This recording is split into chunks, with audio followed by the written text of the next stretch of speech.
Hey everyone, welcome to another edition of Rick's Licks. My name is Rick Sebastian, and today I'm going to be covering how to develop playing alternating triplets across the tops of the drum set with the cymbals and bass drum as well. And this is a great way to develop facility to solo in jazz and other styles of music that have a triplet feel in the background, like shuffles, jazz, stuff like that.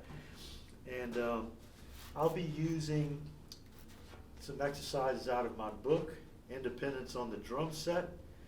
It's a wonderful book that you can purchase from Hal Leonard's website. I highly recommend that you get it. Modern Drummer said it's a book you'll dog ear for the rest of your life, so I was pretty pleased with that.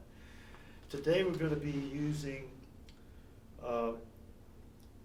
things from chapter 3A, 3B, and 3C in the book, along with the independence patterns in the back of the book. So for those of you that may not have my book yet, go ahead and get a screenshot of this page, as we'll be using exercises 1 through 16, patterns 1 through 16. Okay, so first thing I'm going to do is you're going to keep your hi-hat on 2 and 4, and you're going to play alternating triplets on the snare drum, like this. 1, 2, 3, 4.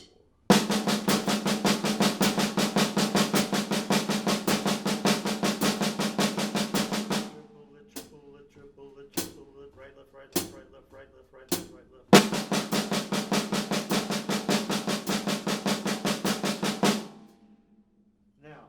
Notes in the patterns you're going to play as accents. So pattern number 1 has a quarter note on beat 1, and that's all it is. The rest of the measure is rest. So that's going to go like this. 1, 2, 3, 4.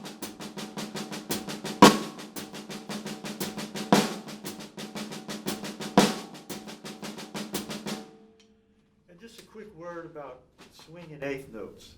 If you look at pattern 3, it has a quarter note on beat 1 and an eighth note on the and of 3.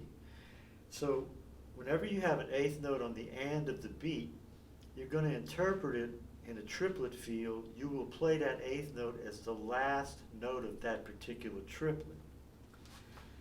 So if I play number 3 with just playing the rhythm itself on the snare drum with a swing feel, it will come off like this. 1, 2, 3, 4.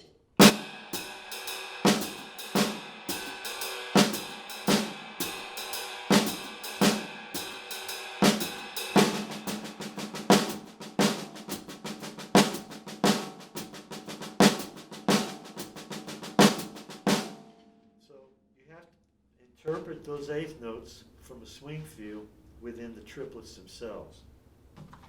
And one of the reasons this is such a great exercise is because you will become very familiar with which hand needs to play which accent. Sometimes it's the right hand, sometimes it's the left hand. So I'm going to play these at a pretty quick tempo, number 1 through 16. I'll play each pattern 4 times before going to the next one, and it's going to be accents on the patterns, notes, and continuous alternating triplets throughout. Okay? 1, 2, 1, 2, 3, 4.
so once you've mastered playing all of these patterns, there's 200 and something patterns, by the way, in my book. Once you've mastered playing all of these patterns as accents on the snare, the next step is to play the accented notes on floor tom and high tom.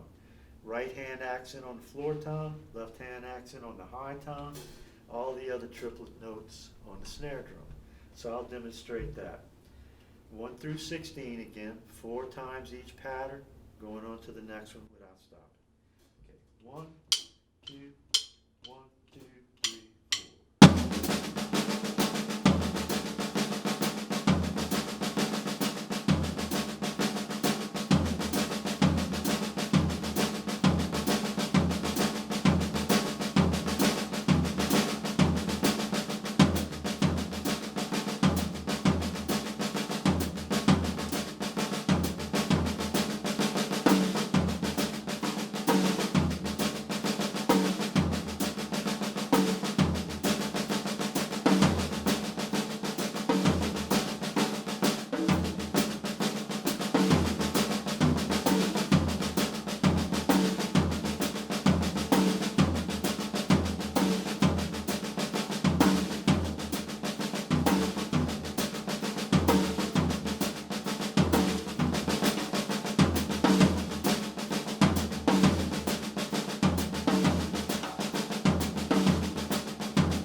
Once you've mastered playing these alternating triplets on the drum set in this fashion, there's one more step to go.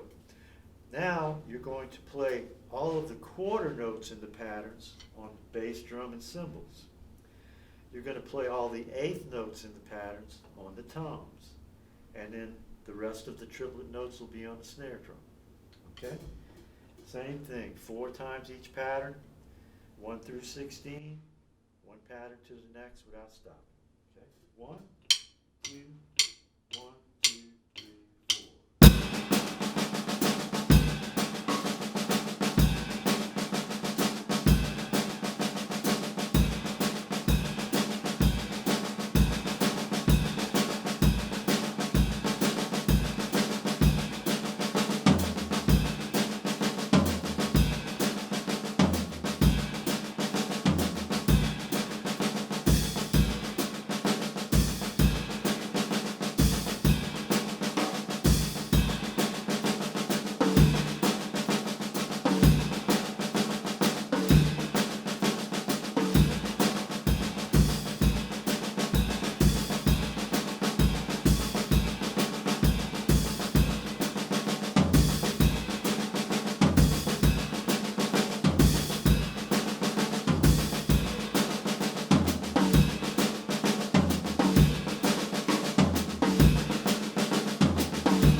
This is my favorite exercise out of the three because you're actually developing skills to play different melodic patterns on the toms and the bass drum and cymbals, and it also gets your left hand involved a lot.